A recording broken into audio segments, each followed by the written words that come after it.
राजा साहब haunted palace. ये कहानी रवि नाम के एक क्रिमिनल के साथ हुई एक रियल स्टोरी पर बेस्ड है। आंध्र प्रदेश में रहने वाला 34 साल का एक हट्टा कट्टा आदमी रवि नायडू बड़े बड़े बिल्डरों के कहने पर छोटे छोटे लोगों के घर पर कब्जा करने का काम करता था। ना वो किसी गैंग का हिस्सा था और ना ही किसी से दुश्मनी रखता था। सुबह उठना, अपनी पुरानी मोटरसाइकिल स्टार्ट करना और डायरी में लिखे नाम के पीछे निकल जाना, यही थी उसकी जिंदगी। उस दिन शाम को जब वो अपनी डायरी देख रहा था तो उसको एक कंस्ट्रक्शन कंपनी से मैसेज आया। ये मैसेज एक बहुत बड़े बिल्डर का था जिसे पास के एक छोटे से शहर के सबसे बड़े राजमहल पर कब्जा करना था। वो बिल्डर इस काम के लिए मुंह मांगी कीमत दे सकता था। रवि को लगा कि उसके लिए ये एक लॉटरी जैसा है और अगर उसने वो राजा महल खाली करवा दिया तो उसे फिर से ये छोटे छोटे कब्जे का काम करने की कोई जरूरत नहीं होगी। पर राजा महल का नाम पढ़ते ही उसके दिमाग में शहर की पुरानी बातें याद आईं। राजा महल शहर के बाहर जंगलों के बीच बना शहर के राजा साहब का एक बहुत ही शानदार पैलेस था जो उनकी मौत के बाद कई सालों से वीरान था। लोग कहते हैं कि उस महल का असली राजा बहुत बुरी तरह मारा गया और आज भी उसकी आत्मा वहां अपने बदले के लिए भटक रही है। कई लोगों ने उस महल पर कब्जा करना चाहा पर कोई भी वहां आज तक रात में रुक नहीं पाया है। रवि ने खुद से कहा कि यह सब अफवाह है और उसे यह काम करना ही चाहिए। दोपहर को रवि अपनी मोटरसाइकिल पर राजा महल की तरफ निकल गया। रास्ता धीरे धीरे सुनसान होता गया। शाम ढलने लगी। शहर के घर पीछे छूट गए और पेड़ों के बीच से गुजरते हुए आसमान का रंग बदलने लगा। हवा ठंडी नहीं थी लेकिन भारी थी, जैसे हर सांस के साथ कुछ और भी उसके सीने के अंदर जा रहा हो। राजा महल का गेट सामने आया। लोहे का बड़ा सा गेट आधा झुक चुका था, उस पर जंख जम चुकी थी और पेड़ की बेलों ने उसे पूरी तरह से जकड़ रखा था। रवि ने मोटरसाइकिल बंद की। जैसे ही इंजन की आवाज खत्म हुई, आसपास की सारी आवाजें भी जैसे दब सी गईं। कोई पंछी नहीं, कोई जानवर नहीं, सिर्फ खामोशी और एक हल्की सी हवा जो जंगल की पेड़ पत्तियां हिला रही थी। ऐसा लग रहा था कि शायद वो हवा रवि को कुछ बताना चाह रही थी, लेकिन रवि का उस पर ध्यान नहीं था। रवि ने गेट के अंदर कदम रखा। राजा महल अंदर से और भी ज्यादा भयानक लग रहा था। ऊंची छत, लंबी कॉरिडोर्स और दीवारों पर पुरानी पेंटिंग्स जो आधी मिट चुकी थीं। कई तस्वीरों के चेहरे घिसे हुए थे। पेंटिंग में आंखों की जगह सिर्फ काला रंग था, जैसे किसी ने जानबूझकर उन्हें मिटा दिया हो। रवि पेंटिंग्स देख ही रहा था कि तभी एकदम से उसे ऐसा लगा कि जैसे कोई उसे देख रहा है। उसने आवाज लगाई, कोई है? कोई है यहाँ?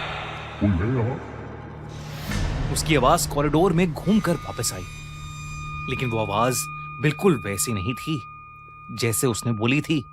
वो थोड़ी धीमी थी, थोड़ी भारी, जैसे किसी और के गले से निकलकर लौट रही हो।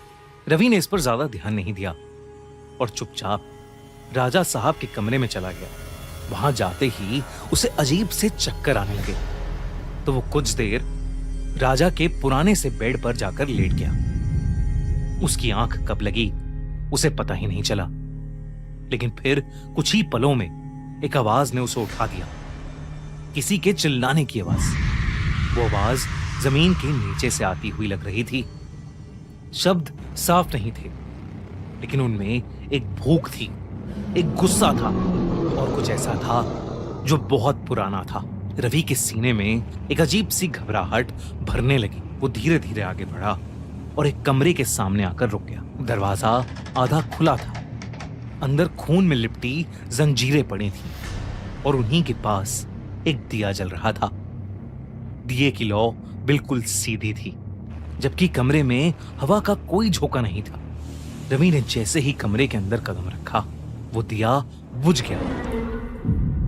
अंधेरा इतना घना हो गया कि रवि को कुछ नजर नहीं आ रहा था। उस पल रवि को पहली बार लगा कि शायद यहां आकर उससे एक बहुत बड़ी गलती हो गई है। कुछ ही पलों में फिर एक आवाज आई। रवि के कान के बिल्कुल पास किसी ने कहा, तू यहाँ कब्जा करने आया है? रवि ने पीछे मुड़ना चाहा, लेकिन उसके पैर जैसे जम गए थे। उसकी सांसें तेज हो गईं और दिल जोर जोर से धड़कने लगा। अंधेरे में धीरे धीरे एक अजीब सी चीज उभरी। वो आदमी जैसी थी, लेकिन पूरी तरह नहीं। उसका शरीर काले धुएं जैसा लग रहा था। चेहरे पर आंखों की जगह सिर्फ गहरी खाली जगह थी। उस आदमी के हाथ में एक पुराना यंत्र था, जिसमें सूखे बाल और छोटी छोटी हड्डियां बंधी हुई थीं।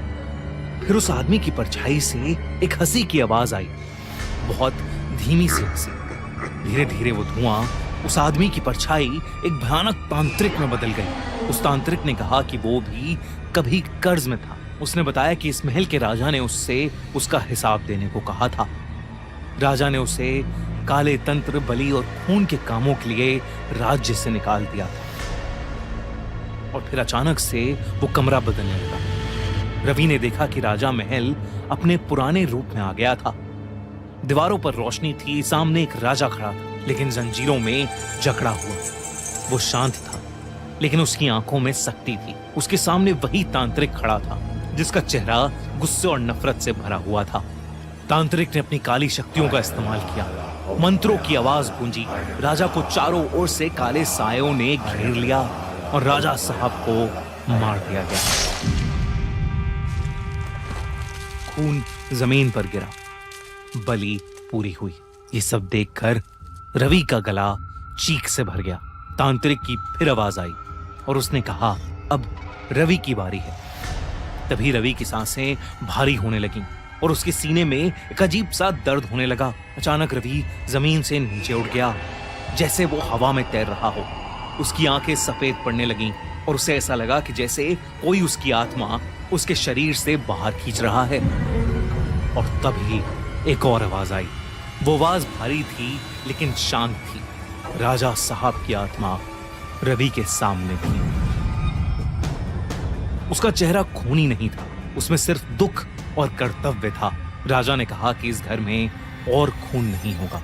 तांत्रिक चीखा और बोला कि रवि अब उसका शिकार है। तभी अचानक राजा की आकृति बड़ी होती चली गई और तांत्रिक के मंत्रों की आवाज फूटने लगी। दीवारें कांप उठी, अंधेरा जैसे चीखने लगा। तांत्रिक धीरे धीरे घूमने लगा, जैसे उसे कोई जबरदस्ती खींच रहा हो। रवि जमीन पर गिर गया। उस राजा का साया ठीक उसके सामने था।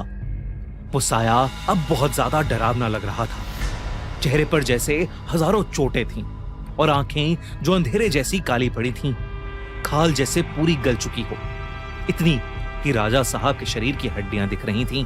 रवि ने घबराते हुए बोला, राजा साहब, मुझे छोड़ दो राजा साहब।